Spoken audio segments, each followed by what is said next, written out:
Alright, so we're doing front brakes on a 2005 F250 6.0. So I got most everything done already. I just kind of put it back together so everybody can see. First, take your wheel off. I think 21 millimeter does the lug nuts. So after that, okay, so this is basically what it looks like, other than I took the brake pads out already. So then you got your two bolts back here. Let me turn the light on for you. Come on. There we go.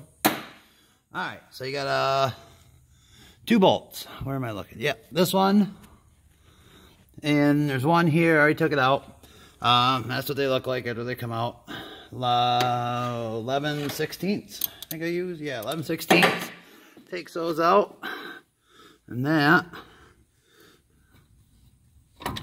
allows you to take the caliper off. So since I'm only one-handed, I'm just going to let the caliper hang. A lot of people say don't do that, blah, blah, blah. So next is the bracket. Oops, sorry. Next is the bracket that holds the caliper. So there's two bolts. And they are 21 also. You can see it here and here are the bolts. Then you should be able to take off your rotor. So I'm going to actually just set that there a second.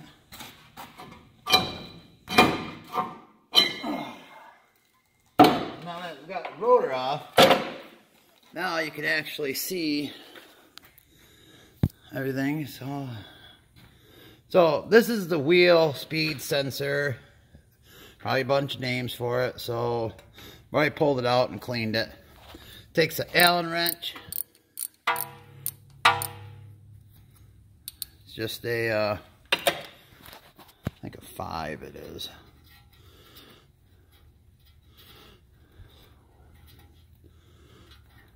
I don't know nothing about these. I've never played with them. So my buddy said, ah, hell, shit and giggles, take it apart. Now, when you do this, be careful, he said. So I wiggled it and I sprayed a little bit of WD-40 down in it. So you just kind of work it back and forth, both hands. Little screwdriver. Mine comes out easy now because I already did it.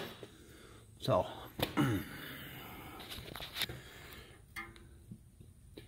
that there is your wheel speed sensor. If you look down the hole, I don't know if I can do it because I didn't turn the light on in the camera, but you can see the teeth down in there. There we go. So as it turns, oops, you can see the teeth down inside, and that is how your speed sensor and everything works. So I cleaned mine up, put some anti-seize on it, make sure the bottom's nice and clean. So, and what he said it happens a lot of times is rust builds up here and it kind of pushes up a little bit. So, and then the air gap between the bottom of this and that gear down there kind of screws up. So give that a try before you put a brand new one in it. So, but a lot of people don't understand when you're doing brakes and that. You know, like these here, that's where your slides are, and that's where your brake pads set. Grind them down, clean them up, get that damn rust off there. So let's see here. I think that's the right angle.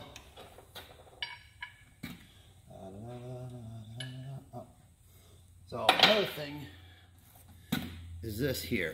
These are your slides. Pull them out, check them, clean them, and then put some anti-seize or lube on them. So they should be able to move in and out real easy.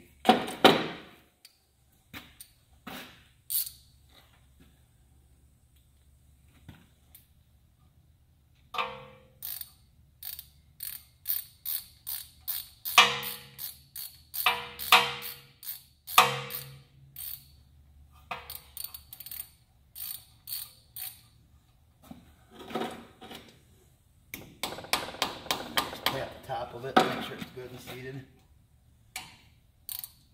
You gotta be very, very tight and break it. So I'm using the same rotor again. Yeah, you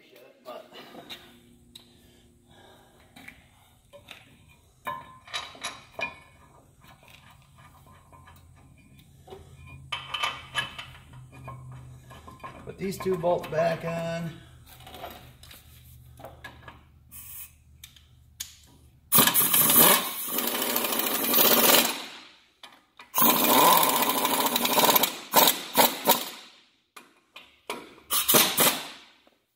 Tight.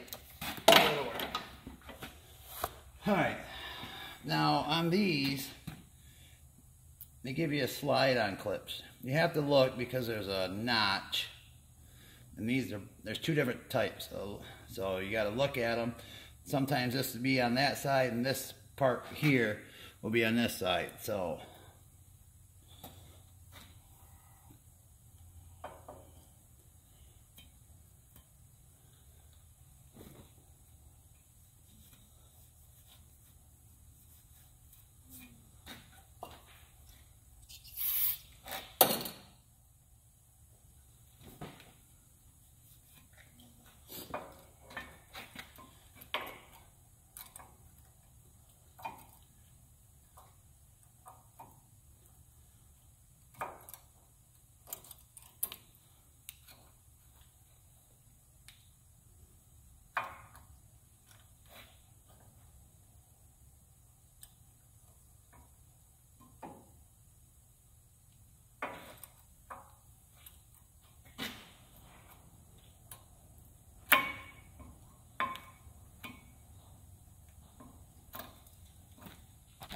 and you can see what them do is they push back out on the pad.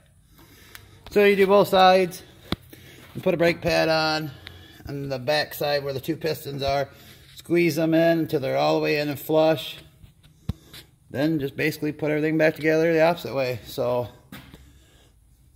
hope that helps you. A little bit of knowledge on what a wheel sensor bearing or whatever it is looks like inside the hub. So I'm not a mechanic, I don't know all the technical terms, I just know what I'm doing somewhat. So alright, thanks. If you like, subscribe. Have a good day, guys.